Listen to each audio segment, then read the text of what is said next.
नमस्कार मित्रांनो, आताच्या क्षणाची सर्वात मोठी बातमी समोर येत आहे. चला तर जाणून घेऊया काय आहे आजचा स्पेशल रिपोर्ट. सविस्तर बातमी जाणून घेण्यापूर्वी आपण चॅनलवरती नवीन असाल तर चॅनलला सबस्क्राईब करा आणि बेल आयकॉन प्रेस करायला विसरू नका.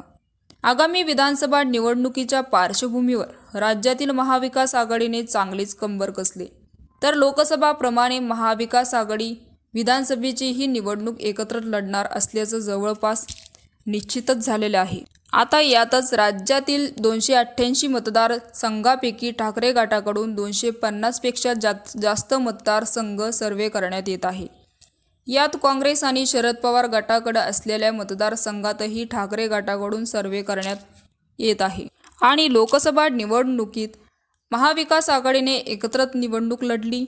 या निवडणुकीत राज्यातील एकूण 48 जागांपैकी 31 जागांवर विजय मिळवला. त्यामुळे महाविकास आघाडीचा आत्मविश्वास चांगलाच वाढला असून त्यांनी आता विधानसभेसाठी रणनीती आखण्यास सुरुवात केली. यातच आता महाविकास आघाडीतील प्रत्येक पक्षाकडून अंतर्गत सर्वे करण्यात येत आहे.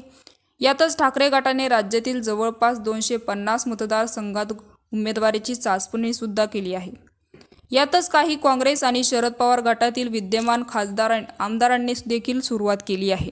दरम्यान विधानसभा निवडणुकीपूर्वी महाविकास आघाडीत मुख्यमंत्री कोण यावर खडाजंगी बघायला मिळत आहे. तर ठाकरे गटाकडून माजी मुख्यमंत्री उद्धव ठाकरे यांचं नाव मुख्यमंत्रीपदाचा चेहरा घोषित करा अशी मागणी करत आहे. तर विधानसभेचा निकाल जाहीर झाल्यानंतर मुख्यमंत्री कोण अशी भूमिका ठरणार. तर काँग्रेस आणि शरद पवार गटाने देखील त्यांनी यावेळेस याच शब्दात त्यांना टोला लगावला.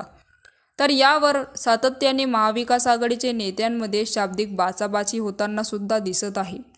तर मित्रांनो, याविषयी आपलं मत काय आहे आम्हाला कमेंट बॉक्सच्या माध्यमातून नक्कीच कळवा.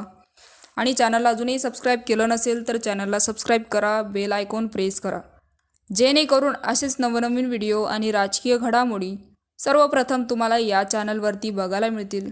तूर्तास धन्यवाद. जय महाराष्ट्र.